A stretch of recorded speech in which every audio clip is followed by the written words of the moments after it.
Good morning. Long bike ride this morning. You can check it out on Strava. Just got on there. I'm going to be heading up the coast, up into the canyons, almost into the valley, making a loop back around to my house.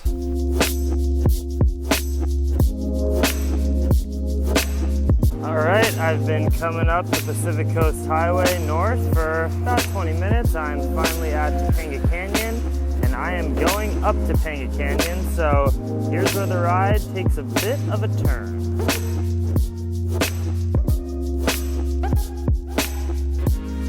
Made it to the top of Topanga Canyon. Alright, just got to Mulholland Drive. I'm about 20 miles into my ride, but a lot of elevation gain, and I'm pretty sure I go that way. I'll show you guys my biking outfit real quick. I'm not in any fancy gear. I got a Plantriotic tee. I got some shorts and bike shorts underneath, my shoes, my bike, and a helmet. This has turned out to be such a cool experience. I took like a total tour around all these parts of, Los Angeles and the valley that I remember. I just drove by like this elementary school my friends went to, and now that's the 405 freeway, and I'm only like 10 or 15 minutes from my house now. It's all downhill from here, but this has been so epic. I can't wait to see how far I went.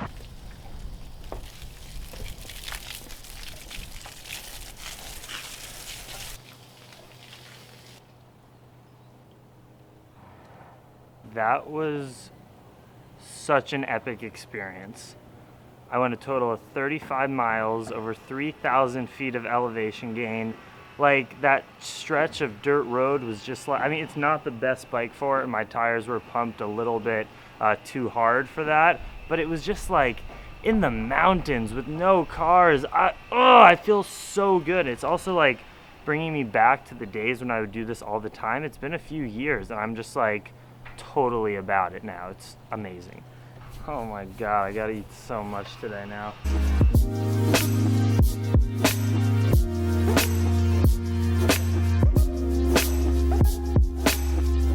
The rest of the day is gonna be a big errand day.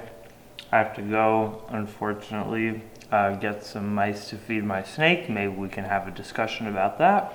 I need to get some shots for my traveling to Thailand and Malaysia this summer. Then I'm recording a podcast tonight with a really cool woman. Alright, I'm heading into the travel doctor to get poked and prodded. I don't even know yet what I'm getting. I'm just gonna tell them where I'm going and hope that they know what to do.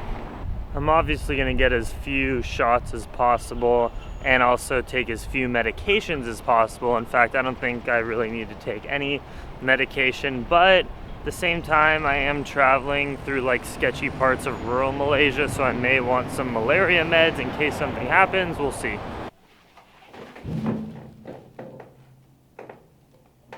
How long is it gonna take? 1 second. Okay. Relax your arm and done. Here's you get a band-aid. Honestly, didn't even feel that. You sure you got it in? Out here like this and done. Okay. You're a master. Maybe it's because I like needles, as you can see from my tattoos. Alright, those shots were very painless. I actually didn't even feel them, and they were very nice. I have a host of information and medications that they recommend I take, some of which they say mandatory, like Malaron, malaria meds for when I'm traveling in rural Thailand and Malaysia, and some for nausea that I won't buy. This is where you guys come in. I am interested in your opinions. Is it totally unnecessary to take, malaria medication, or is it a good idea? Are you coming to Thailand this summer, and are you taking it? It's obviously a safer bet. You can't deny that. And when I was in Indonesia for 2 months 4 years ago, I took this Malaron medication every single day, 1 pill, didn't feel any side effects from it, and didn't get malaria. So I don't know. Just what do you think? Have a discussion, and I will check it out down there. It stinks that I'm even encouraged and have to take anything. I would much rather be, full natty bra all the way. So yeah, I want to take as little things as possible, but I also don't want to be stupid, and I want to err on the safe side, because that would just suck if my trip got ruined, if I got totally messed up with my health. So what do you think? Oh my god.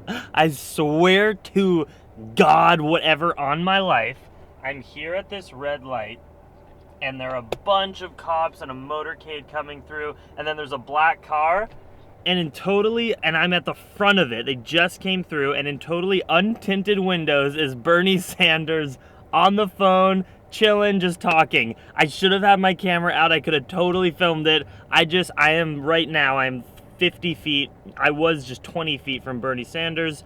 Yeah, he's right here. I'm driving right behind him now. What?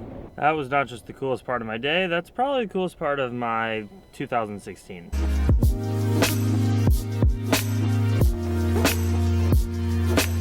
Dang it.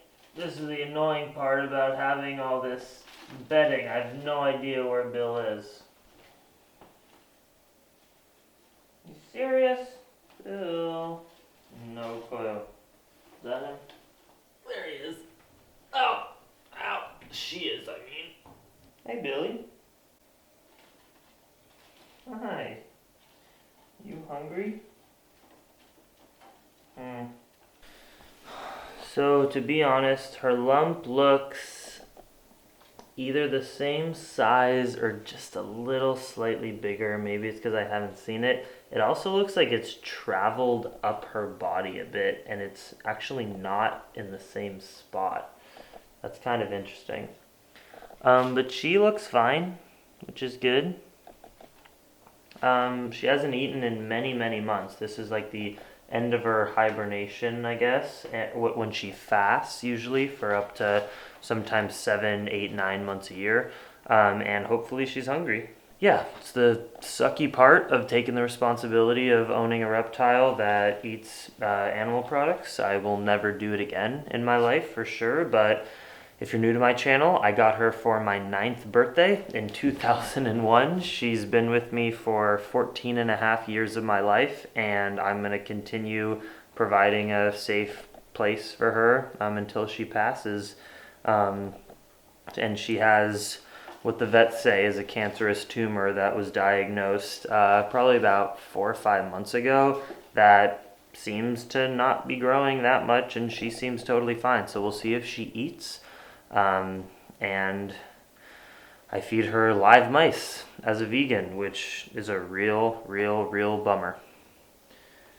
Okay, and I'm not going to be insensitive and show you that. Oh, she's hungry, all right.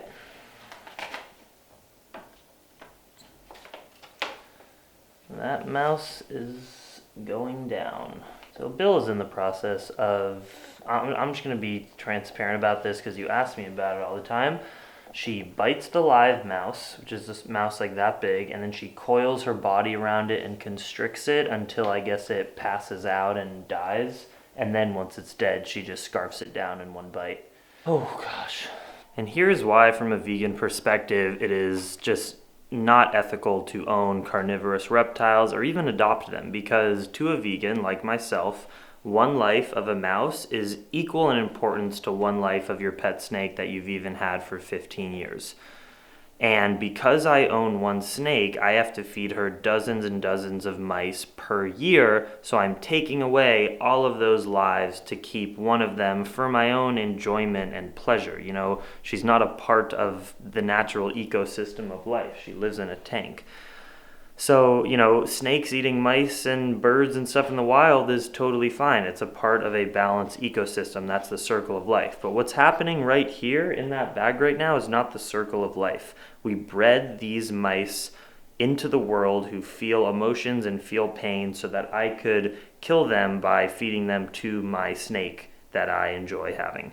It's very complex. I plan on rescuing animals in the future, but plant-eating animals who need a home, who need to be adopted. You know, in the ideal world, I believe that humans would not own animals like reptiles that are just for pleasure. Like, you could make the argument that some dogs have like evolved to serve human needs and like they have a symbiotic relationship, but for the most part, birds, reptiles, most dogs even, I think in a perfect world, we would stop breeding these animals, they would just be in the wild, and then dogs like bulldogs and things like that, which don't need to be on the planet, would probably just fade out as we stop breeding them. I think that's the most ethical move, my opinion. So, quite unfortunately, my podcast guest that I was supposed to be recording with right now did not respond to my messages, and I don't know where she lives, so that's not going to happen tonight. Kind of a bummer, and now there's not going to be a podcast episode up on Monday, and honestly, this is sort of a good practice of non-attachment. I'm just not going to put up an episode till I get an interview, which will be this week. Yeah, live with it. It's going to be okay. I'll get one up soon. Hopefully we can record another time this week because she's really cool. But I'm sitting down to dinner. My parents are walking Buckley, should be rolling in any moment. I got my lettuce and I got some potato fries. I also got me a big bowl of steamed veggies. Yeah, come sit and hang out. Okay. I'm going to close down the vlog right now. Actually. Okay. I want to say, I never got to say much love during this thing. Yeah, let's All right. say it. Why don't we say it? Let Mom say much love and I'll say Dream Extreme. We're never good at that. Go. Much love. Dream Extreme.